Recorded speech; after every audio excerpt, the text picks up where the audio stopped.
Grandes civilizações.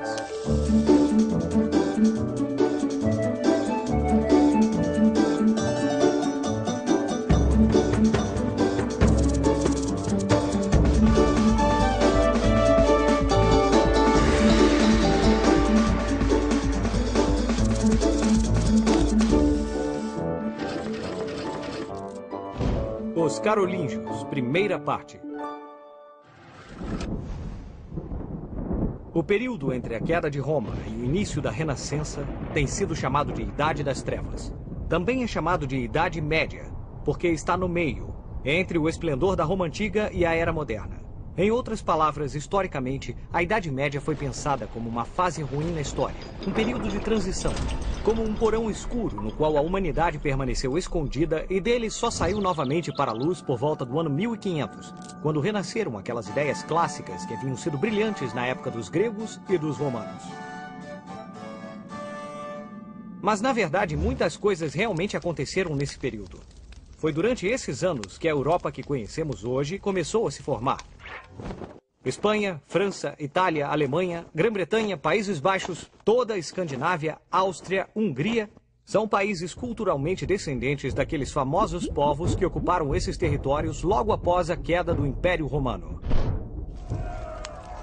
Durante os 10 séculos de Idade Média, esses povos criaram reinos e deram forma à Europa que hoje conhecemos. Era o início da cultura ocidental moderna.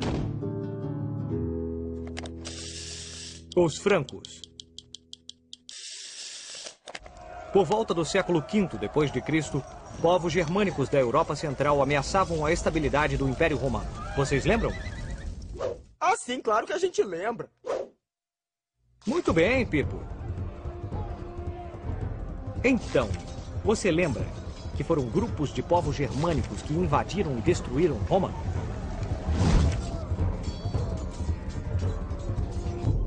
Esses grupos de guerreiros germânicos pertenciam a vários povos que estavam sempre lutando uns contra os outros. Os lombardos, os vândalos, os godos, os visigodos, os burgúndios, os saxões e um povo que conseguiu se destacar dentre todos os outros: os francos. Esses homens fortes e muito guerreiros vinham de terras próximas ao rio Reno, na atual Alemanha.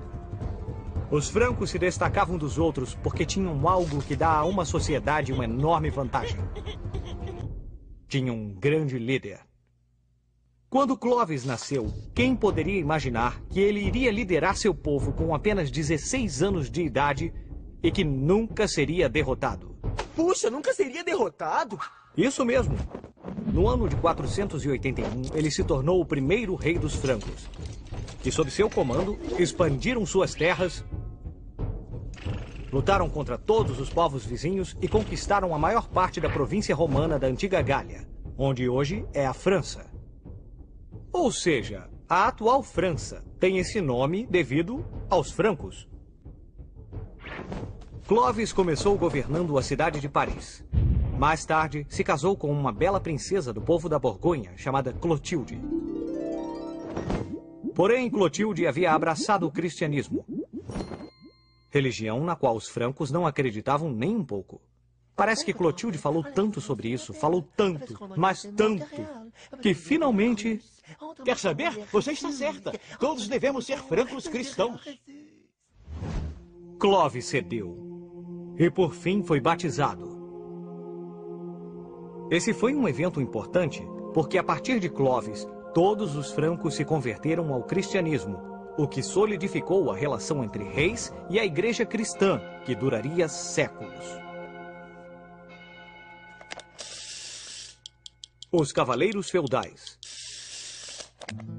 Os francos tinham um costume muito particular, que com o tempo tornou-se muito comum na Europa.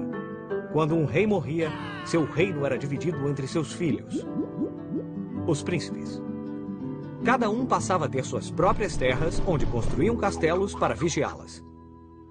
Sério? Quer dizer que cada príncipe tinha que construir seu próprio castelo? Muito bem, Pipo. Os reis e príncipes tinham que se proteger dos inimigos. Porque governar naquela época significava, por um lado, defender suas terras e, por outro, conquistar mais territórios. Para isso, cada rei precisava de muitos cavaleiros voluntários para o serviço militar. Em troca, se o cavaleiro fosse realmente corajoso e nobre, o rei concedia-lhe terras onde poderiam construir seus próprios castelos. Assim, o cavaleiro era promovido a duque, que era o comandante da legião. A promoção seguinte seria ao título de conde, que significava dono de um condado. Assim, os cavaleiros foram adquirindo títulos e terras que deviam proteger em honra ao rei, a quem deviam lealdade até a morte. Estes bravos guerreiros que conquistaram terras e foram promovidos com títulos ficaram conhecidos como os nobres da espada. Graças a este antigo costume dos francos, os filhos dos nobres também herdavam os mesmos direitos e, assim como seus pais, tinham um pedaço de terra para proteger. Essas terras que rodeavam o castelo eram conhecidas como feudos. Os feudos não eram constituídos apenas por terras e castelos, mas também por todas as aldeias de camponeses que se estendiam ao redor das muralhas do castelo. Os camponeses trabalhavam nos campos de sol a sol, no cultivo de alimentos e no preparo da terra. Os camponeses e suas aldeias eram protegidos pelo nobre ou senhor do castelo. Em troca, tinham de fazer o que o senhor mandasse, pagar impostos, dar comida a ele e às tropas. Então, se dessem o azar de ter um senhor cruel e injusto... Quero mais comida e dinheiro! Trabalhem mais! Não tinha jeito. Os camponeses iriam sofrer. Mesmo assim, poucas pessoas se atreviam a sair de suas aldeias, porque fora das fronteiras dos feudos só havia florestas e pântanos, onde os camponeses desprotegidos poderiam ser alvo de ladrões e onde as pessoas acreditavam que demônios e espíritos do mal viviam à espera de viajantes desavisados.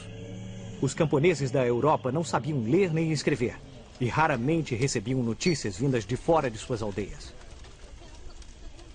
Essa falta de conhecimento sobre o mundo que os rodeava criava muitos medos, e esses temores foram refletidos nos contos surpreendentes sobre monstros, magos, bruxas e dragões.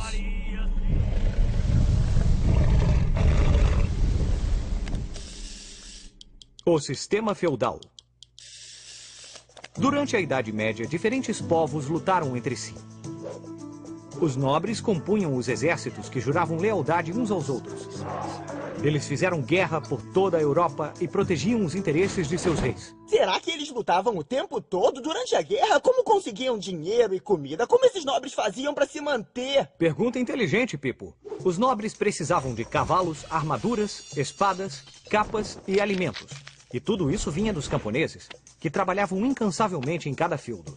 Eles produziam todos os alimentos e bens para os senhores e seus exércitos. Os camponeses trabalhavam duro todo o ano e produziam toneladas de alimentos. Alimentos esses que os senhores tomavam deles. Isso porque, tecnicamente, os senhores eram donos de tudo. Algumas vezes, mal deixavam comida suficiente para os camponeses passarem um ano sem fome. Estes camponeses que trabalhavam muito faziam parte do que chamamos de roda da sociedade feudal. Estes eram os nobres e cavaleiros dedicados ao combate. Havia também os monges e clérigos, que se dedicavam aos assuntos da igreja. E também havia os camponeses, que cultivavam e forneciam alimentos e riqueza para os outros. Cada grupo social dependia do outro.